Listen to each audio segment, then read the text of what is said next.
Wotunuulira ebintu ebibadde Kakumiro neebaza Katonda nti I am still alive. Nabagamba yenze Dr. Shama Kabaka wa Foreign Affairs, Dr. wa Policies. Nkiddamu Dr. wa Policies zino. Kabaka wa Foreign Affairs wa Foreign Policy. Dr. wa Policies zino. Okitegeera ekintu ekyo. Wotunuulira situation olunaku olwairo no video sigenda gikolera banno kangikolera ba NRM. Njibawe. Bwemba mujagala ebagase mba temwagala mugireke. The only option gye mulina ku Uganda eyo. Kiddamu. The only option gye mulina ku Uganda eyo. Dialogue. Kiddamu. Dialogue before it is too late. Munyiganyiga amapeesa gano. Naye bemuzanyisa temubamanyi. Mwe. Bemuzanyirako temubamanyi. Kanzije. Then tweyongereyo. Yakulira ekibiina ki National Unity Platform oba NUP Robert Kyagulanyi Ssentamu olwaleero asibye mu district ey'e Kakumiro ne Kikuube ng'awenja akalulu akanamutuusa mu ntebe ey'obukulembeze bw'eggwanga. Wabula nasanze okusoomoozebwa n'ab'ebyokwerinda poliisi bw'etadde ennyonyi yaayo Namunkanga mu kisaawe wabadde alina okukuba olukuŋŋaana kono okuyungula abasirikale abawanvu n'abampi. Kyokka kino tekirobedde bawagizi ba Kyagulanyi kugenda mu kifo kino era kiyinza okuba nga kyekiwaliriza poliisi oluvannyuma nepondoka neva mu kifo kino katubifune nga bwe bibadde. Olwaleero e Kakumiro n'Ekikuube ze district Kyagulanyi zaatalazeemu eziri mu nnambika egobererwa n'akakiiko k'ebyokulonda yasuze mu kibuga Hoima wavudde ku ssaawa nga nnyo okwolekera Kakumiro olugendo oluwera kilomita 92. Ekiranga bijja kyatandise okweyoleka nga tannatuuka mu makkati ga lugendo ku nkulungo y'e Nalweyo ekkuba erivaako okwolekera Kakumiro. Oluno poliisi yegattiddwako n'amagye ne baliziba. Wano ebadde ekyabula kilomita nga 6 okutuuka e Kakumiro gy'abadde ayolekera. Kyagulanyi yeefudde agonze n'abanga akyusa ekidduka okudda mu kkubo eritali zibe. Kyokka mu bwangu obw'okutemya liiso omugoba w'ekidduka kye n'agiwalampya ebbali w'ekkubo n'awaganya n'ayitawo. Abasirikale abamukwasibwa akakiiko k'ebyokulonda bannaabo ababadde basibye kuba bakubye eriiso limu lyokka nabo ne bagoberera gwe bakuuma n'abawagizi abalala bwe batyo. Kyagulanyi olwalabye ebyo olukongolo n'alusonga mu Ssaabaminisita eyafalaasidde abantu b'e Bunyoro basigale mu maka gaabwe baleme kugenda mu nkuŋŋaana ze. Mu katawuni k'e Igayaza akali mu bbanga lya kilomita nga 33 okuyingira Kakumiro abaawo tebamukkiriza kubayitako baziba ekkubo olw'essanyu. Bamutonedde Kimweme w'embuzi ebadde etoneddwako ebigambo bya tawuni ya Igayaza era n'asikirizibwa okwogerako gye bali.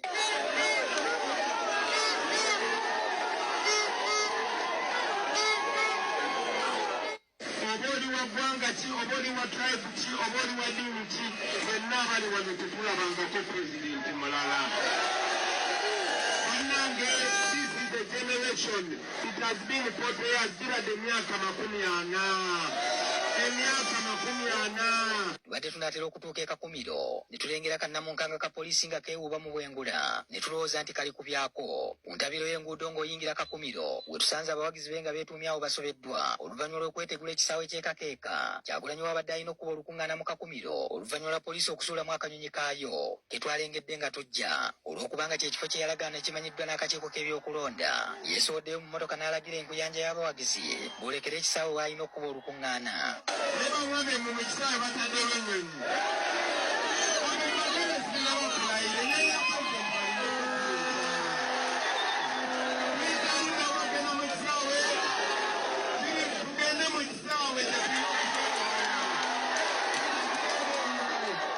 Ekisaawe ky'ekakeeka gy'asindisa abawagizi kiri waggulu wa poliisi y'e Kakumiro era oyitira ddala kumpi mu luggya lwayo okukituukako.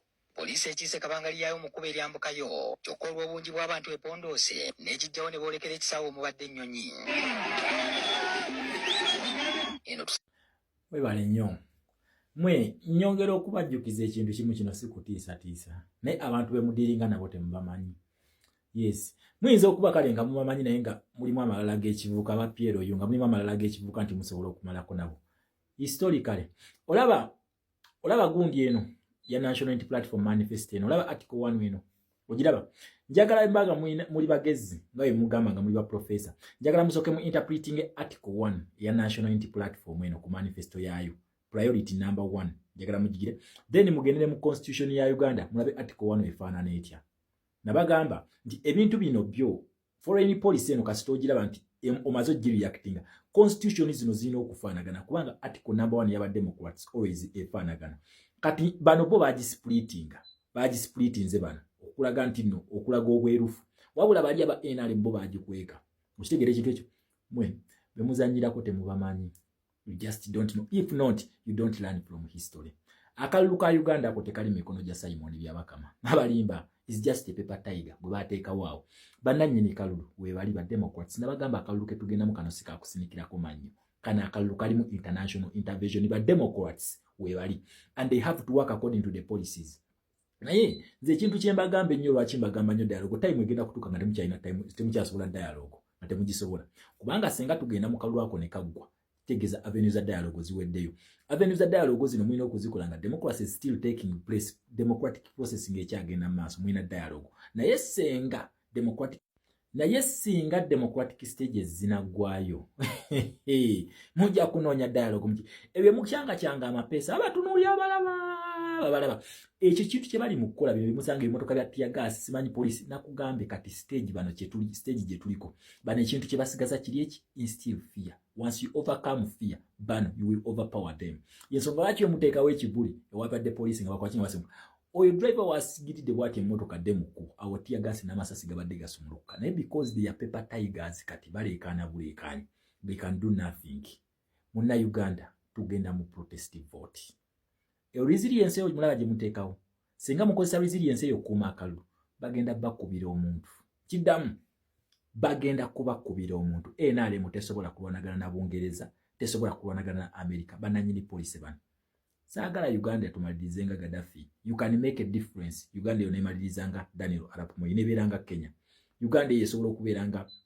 Zambia Uganda esobola okubeera nga Senegal wadde waliwo ka resistance mu Senegal naye yamala n'awanika faye n'akwata entebe wadde it is a francophone naye Commonwealth States Uganda yo yandikyuse nga Ghana awumba mu China option naye senga munaakola egundi bano ba democracy bemuzanyirako balala ebyo ndowooza olaye kati ife batuyita ba infinite class n'abagambe yaffe bagiyita infinite class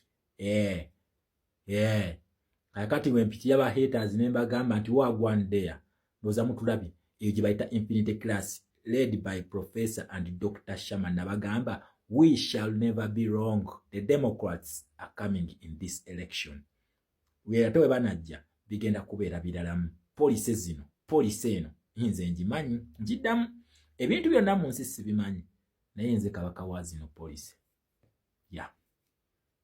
ndi kabaka wa zino police mukitegeera ekintu ekyo so muna Uganda ekintu kyenkusaba kintu kimu temutiitire ebyo bateekawo resistance bwe mugiteekawo bo bagenda kupondoka ate paka ne kalonda senga bakabba ne muteekawo resistance eyo tiyagasi bamulina emundu ezo zirina amasasi naye tebasobola kufulumya wadde neeri kati ku time eri emundu ezo zigenda kufiirwa nga tezikyafulumya amasasi wadde nga n'omuggo tasobola gulayizinga kukuba muntu kubanga senga akikola bwati nabagamba countdown etandika ate elections audit tetandika wali kati kyovulaba yewala nnyo okuba abantu kuba kati babala okubye bameka osibye bameka okoze eki nga bamubala nti we tunatuuka ali ku time nga it is elections audit bagenda kubala okuva lwe bakola ki okuva Simon byabakama lwe yatandika okuwandiisa registration we yatandika ng'ennaku z'omwezi 2 January audit y'abano ba Democrats wetandikira okitegera kati kyovulaba beewala nnyo okukola eki beewala nnyo okukola ebikolobero maybe batya okutandika okutta kati kuba kati countdown ebeera etandise nga balinda wali naye ne wali nawo nabagambe kugenda kuba muliro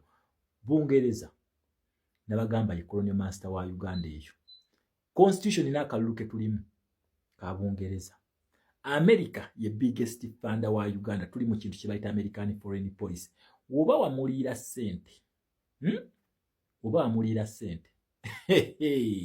bino ye mwana wana lwashanze nabagamba Obungereza tafiirwangako ku colonial state ye yonna tegifiirwangako colonial state mwegeze mu ugoni mu communism ekyo tebakikulimba and not this time kana akalulu nabagamba kaba Democrats gwe munna Uganda ogenda kukola event yemwe egwa mu democracy event eyokubiri egwa mu human rights ate kasito activating human rights kitegeeza okuteesa kuweddewo kati force so nze nsaba mukozese democratic avenues nga tezinnaggwayo dialogue mwongere okupika iPod ate mugijjeko akajanja for God and my country.